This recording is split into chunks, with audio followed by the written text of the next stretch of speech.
Hindi mo ako mapipigilan.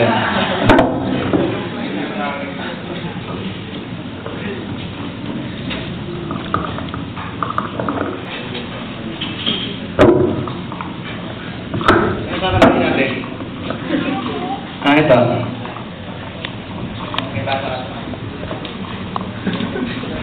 Yeah, what new things? Failures. Dahil? Kasi hindi po ako late sa math. Okay, sige. Ano pa? But I tried to. Yeah. Okay. Ah. Alam niyo ba na mayroon akong co-teacher na hindi siya honor ng high school? In fact, nung nag-college siya, takot na takot siya sa UP. Kasi ang mga kasamahan daw niya ay valedictorian. Taas na kamay ng valedictorian. Nakakaya ba? O, taas ang kamay ng nung pasaway ng high school. Ang dami. Meron kaming colleague, hindi siya honor nung high school. But he graduated magna cum laude.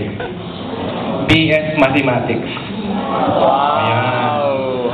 Something to look on, to look up to.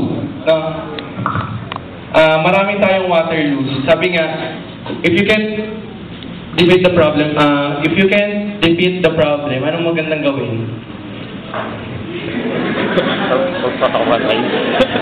Join me.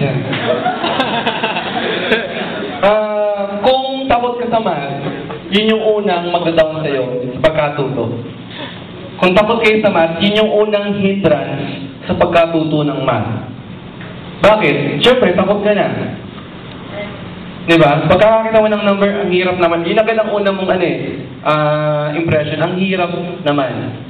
Parang naliligaw ka lang. Kung gusto mo magustuhan ka na nililigawan mo. Diba? Anong gawin mo? Susuyuin mo siya. Mag-e-exert ka ng effort. Para, siyempre, magustuhan ka rin ng math. Kasi yung iba, gusto ko ang math, ayaw lang ng math sa akin. Kasi kung gusto mo ng math, gagawa ka talaga ng paraan para magustuhan ka rin ng mathematics. So mali yun, na gusto ko ang math, ayaw lang ng math sa akin. Okay? So wag lang gustuhin, sana at least makakita tayo ng konting passion to love mathematics. You will see a lot of failures. Hindi naman siguro laging perfect ang quiz natin. Hindi laging madali yung exam.